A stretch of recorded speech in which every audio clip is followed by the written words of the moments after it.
బోరుమంటున్న బోరుగడ్డ అనిల్ కుమార్ ఒకప్పుడు వైసీపీ అధికారంలో ఉన్నప్పుడు అధికార పార్టీ సంబంధించిన ప్రతినిధిని అని చెప్పుకుంటూ వెనక ముందు చూడకుండా ఇష్టం వచ్చినట్టుగా వ్యాఖ్యలు చేసిన బోరుగడ్డ అనిల్ కుమార్ తర్వాత చాలా ఇబ్బందులకు అయితే కనుక గురయ్యాడు.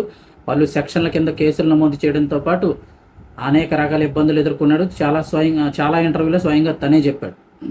ఇంకెప్పుడు అలా మాట్లాడకూడదు, అంత ఇదిగా ఉండకూడదు. ఇప్పుడు పరిస్థితి ఏంటంటే, జగన్ మాజీ ముఖ్యమంత్రి వైఎస్ జగన్ ఇంటి ముందు ధర్నాకి దిగాడు తన భార్యతో కలిసి. అసలు ఏం జరిగింది, ఎందుకు ధర్నాకి దిగాడు, వివరాలు తెలుసుకుందాం. వీడియో తప్పకుండా ఒక లైక్ చేయండి. మరిన్ని అప్డేట్స్ కోసం ఛానల్ని సబ్స్క్రైబ్ చేసుకోండి. మాజీ ముఖ్యమంత్రి వైసీపీ అధినేత వైఎస్ జగన్మోహన్ రెడ్డి తాడేపల్లి నివాసం వద్ద తీవ్ర కలకలం రేగింది. అసలు ఏంటి విషయం అని చూస్తే, వైసీపీ మద్దతుదారుడు రిపబ్లికన్ పార్టీ ఆఫ్ ఇండియా నాయకుడు బోరుగడ్డ అనిల్ కుమార్ తన సతీమణితో కలిసి జగన్ నివాసం పార్టీ ఆఫీస్ కార్యాలయం వద్ద నిరసన ప్రదర్శనకు దిగాడు. పార్టీ అధినేత జగన్ను కలిసి తనకు జరుగుతున్న అన్యాయాన్ని వివరించేందుకు ప్రయత్నిస్తుంటే, పార్టీ సీనియర్ నేత సజ్జల రామకృష్ణారెడ్డి తనను అసలు జగన్ను కలవనివ్వకుండా కుట్రపూరితంగా కావాలని అడ్డుకుంటున్నారంటూ ఆయన బహిరంగంగా ఆరోపిస్తున్నారు ఈ బోరుగడ్డ అనిల్ కుమార్. పార్టీలో కొందరు నేతల స్వప్రయోజనాల కోసం తనపై తప్పుడు ముద్ర వేస్తున్నారని అనిల్ మండిపడ్డారు. సజ్జల రామకృష్ణారెడ్డి తన అనుచరులు సోషల్ మీడియా కోటరీ ద్వారా తనను రౌడీ షీటర్గా చిత్రీకరిస్తూ తీవ్ర దుష్ప్రచారం చేయిస్తున్నారని విమర్శించారు. తనపై ఎలాంటి రౌడీ షీట్ లేదని గతంలోనే హైకోర్టు స్పష్టం చేసిన విషయాన్ని ఆయన ఈ సందర్భంగా గుర్తు చేశారు. గతంలో ఏమన్నారు, జగన్మోహన్ రెడ్డి ఆదేశిస్తే చాలు, ఒక సైగ చేస్తే చాలు, ఇంటికి వెళ్ళి హ్యాంగర్కున్న షర్ట్ వేసుకుని వెళ్ళిపోయి ఏవో చేసేస్తానని వ్యాఖ్యానించిన ఇప్పుడు తన సొంత పార్టీ దారులే, సొంత పార్టీ వాళ్లే తనను రౌడీ షీటర్ అని దుష్ప్రచారం చేస్తున్నారంటూ వాపోయారు. ఇక తనపై ఎలాంటి రౌడీ షీటు లేదని గతంలోనే హైకోర్టు స్పష్టం చేసిన విషయాన్ని ఆయన సందర్భంగా గుర్తు చేశాడు.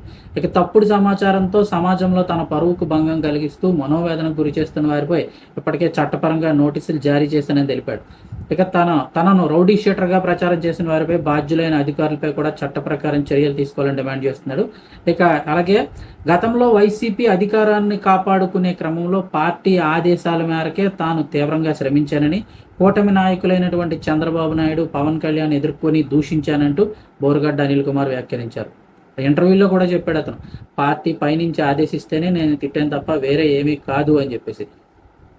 పార్టీ కోసం కేసులు ఎదుర్కొని జైలు జీవితం సైతం అనుభవించారని ఆవేదన వ్యక్తం చేశాడు. ఇక వైసీపీ కోసం అంతగా కష్టపడిన ప్రస్తుతం పార్టీ కష్టకాలంలో ఉన్న సమయంలో తనను పూర్తిగా పక్కన పెట్టడం, అంటే ఇప్పుడు కష్టకాలంలో ఉన్న సమయంలో పార్టీ తనను పూర్తిగా పక్కకు పెట్టేసిందని చెప్పేసి తీవ్ర అసంతృప్తికి గురవుతున్నానంటూ బాధను వ్యక్తం చేశాడు. అనవసరంగా ప్రత్యర్థి రాజకీయ నాయకులను దూషించి చిక్కుల్లో పడ్డానని, ఆ విషయంలో తనకు తీవ్ర పశ్చాత్తాపం కలుగుతుందని స్పష్టం చేశారు. జగన్ను కలిసే వరకు తన పోరాటం ఆగదని, సజ్జల కోటరీ చేస్తున్న కుట్రలను అధినేత జగన్ దృష్టికి తీసుకువెళ్తానంటూ ఆయన మీడియాతో తెలిపారు.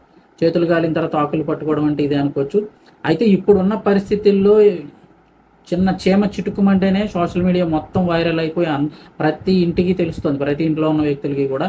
అలాంటి తన నివాసం ముందు గొడవ జరుగుతూ నిరసన వ్యక్తం చేస్తూ ధర్నా చేస్తుంటే మాజీ ముఖ్యమంత్రి వైఎస్ జగన్కి తెలియదా అంటూ కొంతమంది అయితే ప్రశ్నిస్తూ ఉన్నారు. సో ఇది పరిస్థితి. మరి జగన్ ఏ నిర్ణయం తీసుకుంటారు బోరుగడ్డ అనిల్ కుమార్కి సంబంధించి?